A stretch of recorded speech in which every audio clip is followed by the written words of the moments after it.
बकरी रानी घर के पास चलते चलते एक जगह पर चारों पैर एक तरफ करके बैठ गई। वो बहुत परेशान दिखाई दे रही थी। वो मदद के लिए पुकार रही थी। छन्नू ने जब उसे देखा तो उसने अपनी पत्नी लाजो को आवाज दी। लाजो, बाहर आओ, देखो रानी को क्या हो गया है, बीमार तो नहीं हो गई? अरे ये तो बच्चा जन्मने वाली है, आप बैठिए, मैं सब देख लूंगी। रानी बकरी ने 2 प्यारे प्यारे बच्चों को जन्म दिया तो छन्नू के घर में खुशहाली का वातावरण छा गया। दोनों बच्चों का नाम बिल्लू और टिल्लू रखा गया। छन्नू की कुतिया और उसके 2 बच्चे जिनका नाम शेरा और बघेरा था, बकरी के दोनों बच्चों को देखने के लिए आ गए। बिल्ली उनसे खेलना चाहते थे, इसलिए आगे बढ़ गए। हमारे घर की आबादी बढ़ रही है, अब तक हम लोग कुल 6 हो गए हैं। ये लोग तो फैमिली प्लानिंग को नहीं मानते। अच्छा है, जनसंख्या बढ़ने दो। आप भी ना। इतना कहकर लाजो घर के अंदर चली गई।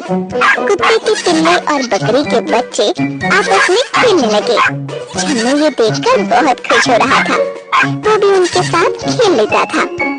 उसे सब परिवार के सदस्य ही लगते थे। वो उनकी सुरक्षा का पूरा ध्यान रखता था। रात के समय बकरी रानी और उसके बच्चे एक कमरे के अंदर रहते। कभी कभी कुतिया और उसके बच्चे भी वहीं रहते थे।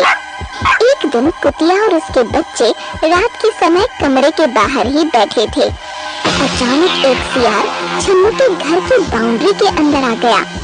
कुतिया के कान खड़े हो गए। उसे अपने बच्चों की चिंता हो गई। उसने झट से शेरा और बघेरा को पीछे सुरक्षित स्थान पर भेज दिया और उनके आगे खुद सतर्क होकर बैठ गई। सियार ने रानी बकरी के कमरे में जाने की कोशिश की। वो बार बार दरवाजे को धकेलना चाहता था। जब दरवाजा नहीं खुला तो वो कुतिया और उसके बच्चों की तरफ मुड़ गया। कुतिया ने पूरी तरह से बच्चों को अपने पीछे सुरक्षा में ढक लिया। सियार आगे बढ़ा तो माँ कुतिया उससे लड़ पड़ी। दोनों में लड़ाई होने लगी। सियार बच्चों की तरफ जाने लगता तो कुतिया उस पर टूट पड़ती। अपने बच्चों को बचाने में उसकी जान पर बनाई। छन्नू तब तक डंडा लेकर बाहर आ गया। सियार वहाँ से भाग गया, लेकिन कुतिया पूरी तरह से घायल हो चुकी थी। आज तक कभी यहाँ सियार नहीं आया था, आज पहली बार ये खतरा सामने आ गया। यदि मुझे इसका अंदाजा होता तो मैं इन्हें भी कमरे के अंदर ही रखता। मेरी प्यारी कुतिया देखो पूरी तरह से घायल हो गई है। दोनों बच्चे शेरा और बघेरा आकर अपनी माँ को उठाने की कोशिश करने लगे। कुतिया हिल भी नहीं पा रही थी। माँ उठो, सियार भाग गया। तुमने बड़ी बहादुरी दिखाई, तुम कुछ बोल क्यों नहीं रही हो? हाँ माँ, कुछ तो बोलो, तुम्हें बहुत चोट लगी है। मैं चाट कर ठीक कर दूंगा। मेरी माँ बहुत बहादुर है। माँ उठ जाओ ना, मुझसे बातें करो ना। कुतिया बेचारी कुछ देर पहले ही भगवान को प्यारी हो गई थी। उसका निर्जीव शरीर भला अब क्या बोलता। छन्नू और लाजो की आंखों में आंसू आ गए। उनके परिवार का एक सदस्य सदा के लिए उनसे दूर हो गया। शेरा और बघेरा अनाथ हो गए।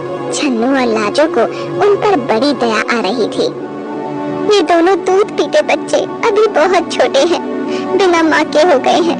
इन्हें तो ये भी नहीं पता कि अब इनकी माँ इस दुनिया में नहीं रही। रानी बकरी भी वहाँ पहुँच गई थी। उसने सब समझ लिया। वो शेरा और बघेरा के पास आ गई। उसकी ममता का आंचल बहुत बड़ा था। उसने दोनों बच्चों को अपना लिया। शेरा और बघेरा रानी बकरी का दूध इस तरह से पीने लगे जैसे वही उनकी माँ हो। उन दोनों ने भी रानी बकरी को अपनी माँ बना लिया। वो बिल्लू और टिल्लू के साथ भी पूरी तरह से घुल मिल गए। कहते हैं न होता जिनका कोई, उनका खुदा होता है। बिल्लों की माँ बकरी बन गई। शेरा और बघेरा बड़े हो गए। वो दोनों अपनी माँ रानी बकरी और भाई टिल्लू और बिल्लू की सुरक्षा में लगे रहते थे। एक शाम सूरज ढलते ही वही सियार फिर से आ गया। कमरे का दरवाजा खुला था। रानी बकरी और बिल्लू टिल्लू वहीं पर थे। सियार जैसे ही आगे बिल्लू और टिल्लू की ओर बढ़ने जा रहा था कि शेरा और बघेरा ने उस पर हमला बोल दिया। अच्छी कदकाठी के शेरा और बघेरा ने सियार पर जबरदस्त हमला कर दिया। सियार नीचे गिर गया और शेरा बघेरा फिर उस पर टूट पड़े। उन दोनों ने सियार को संभलने का मौका ही नहीं दिया और काट काट कर उसे मौत के घाट उतार दिया। इस तरह से उनके द्वारा रानी बकरी, टिल्लू और बिल्लू की सुरक्षा हो गई और उन्होंने अपनी माँ की मौत का बदला भी ले लिया।